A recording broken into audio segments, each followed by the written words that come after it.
Hello all, Bloom and Cheesy here. This is part 3 of my book reading for Peter Pan 1994 book. So I hope you guys do like. Hope you guys do comment right down there. Hope you guys do subscribe. Here it is. Mother? Peter said, scowling. What is a mother? Wendy was incredulous. A mother's someone who loves you and cares for you and tells you stories. Good, said Peter, grabbing Wendy by the hand. You'll be our mother. Now, just a minute, said Wendy, backing away from the window. I have to pack and leave a note where I'll be. Of course, I couldn't stay too long, but... She stopped. I'm being far too practical, she thought, and then she smiled. The idea of going with Peter filled her head with a most exquisite joy. Neverland! She clasped her hands together. I'm happy I can think I give you. I'm so happy I think I'll give you a kiss. Unbeknownst to Wendy and Peter, Tinkerbell had listened to the entire conversation. Still trapped in the dresser drawer, the pixie had grown jealous of Wendy. At the thought of that talkative girl taking Peter, Tinkerbell doubled her effort to escape. She forced the door open and pushed into the air. Across the room, Peter was backing away uncertainly from Wendy. What's a kiss? He asked wearily. I'll show you, Wendy said. She stepped up to him and pursed her lips. Suddenly something yanked her back by the hair. Stop it, Tink, scolded Peter. He chased the pixie around the room. This time it was Michael who was awakened. He just sat up in his bed, his eyes as wide as saucers. John, wake up, he shouted. He's here. John sat up groggily, slipped on his glasses, and gasped as he watched Peter catch Tinkerbell in his hat and fly back to Wendy.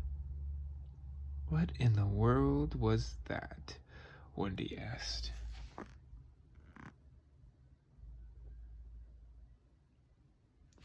At work again?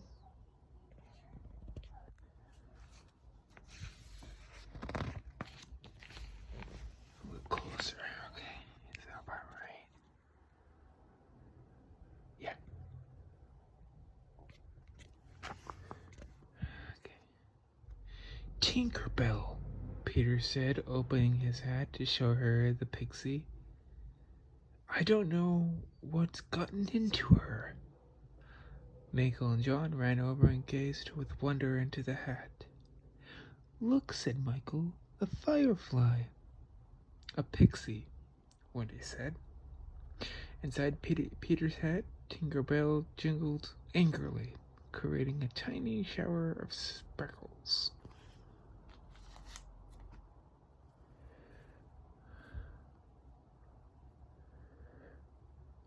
What's the pixie doing? Michael said. Talking, Peter replied. What does she say? Asked Wendy. Peter laughed. She says, you're a big, ugly girl. Tinkerbell huffily flew out of the hat and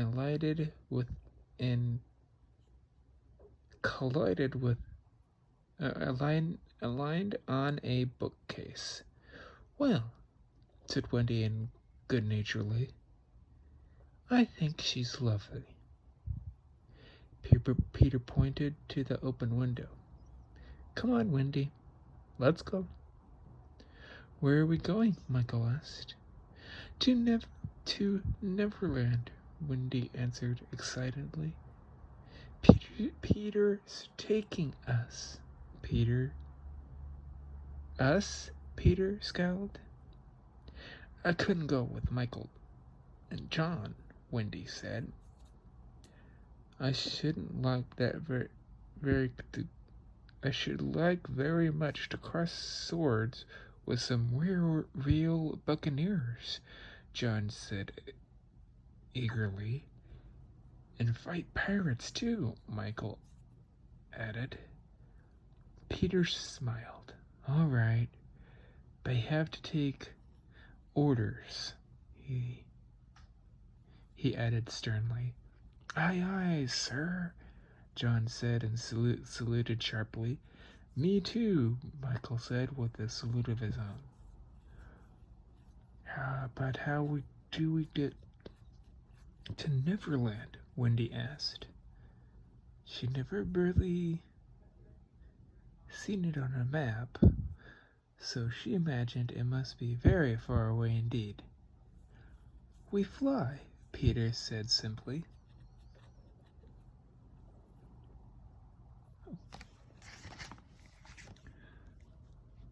Fly? Wendy said in a tone both astonished and delighted. But how? It's easy.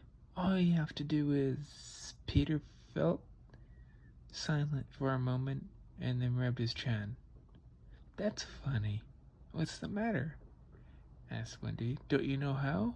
Sure, Peter said. It's just that I never thought about it before. He thought some more. That's it, he cried, snapping his fingers. You have to think of a wonderful thought. Any happy little thought? John and Wendy asked. Uh-huh, Peter nodded. Like toys at Christmas? Asked Wendy.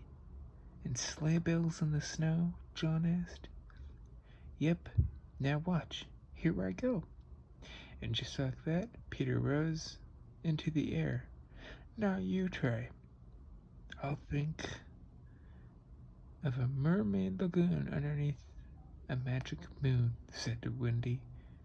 I'll think I'm in a pirate's cave, said John. I'll be an Indian brave, cried Michael. Everyone held hands as Peter pulled them up into the air and let go. Wendy and the boys floated for a moment near the ceiling, but suddenly tumbled down and landed in a muffled thump. On the bed, Tinkerbell snickered scornfully. Hovering in the air, Peter frowned. What's the matter with you? He asked. All it takes is a little faith and trust. And then he remembered, oh, there's something I forgot. Dust.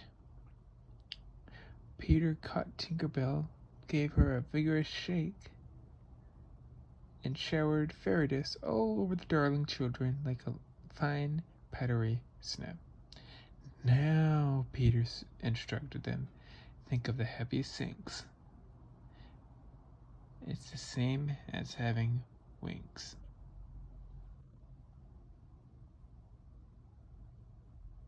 Let's all try it once more, Wendy told the children. Suddenly,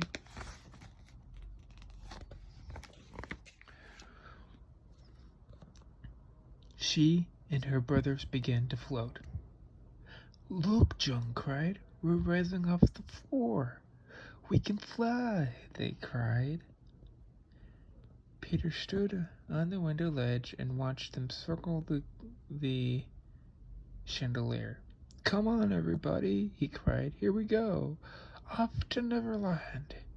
Out the window they went, Wendy first, then John in the top hat and carrying an umbrella, just as his father did when he went out, and Michael last, tugging at the arm of his teddy bear.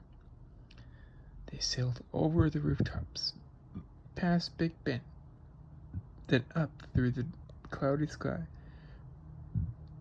towards the second star, and straight on till morning. Okay. Artwork time.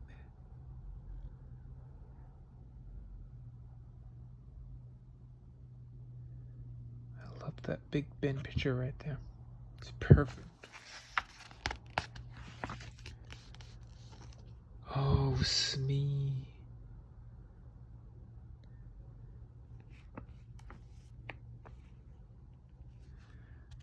Last page. The pirate ship with the skull affixed to the boardport lay anchor in the turquoise water near the green island of Neverland. A black flag with a white skull, crossbones, flew in the top of its main mast, and then from afar one could hear the pirates singing. A pirate's life is a wonderful life, a roving over the sea. Gave me career as a buccaneer, it's life, a pirate life for me. Yes, a pirate's life is a wonderful life, they never bury your bones. For when it's all over, a jolly sea rover drops on his friend Davy Jones. But the pirates were in a foul mood. They loafed on deck, tossing knives at a cutlery-rendered picture of the ship's captain drawn on the door. Soon the same door opened, and a short, nearsighted male named Smee trudged out carrying a tray of shaving articles. "Good morning, shipmates," Smee called out cheerfully.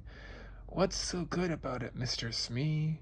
sneered a pirate with a knife clenched between his teeth. "Yeah," growled the second pirate. "Here we are all collecting barnacles on the miserable island while the captain plays Ring Around the Rosie with Peter Pan." Suddenly, Smee found himself staring down a barrel of a loaded musket.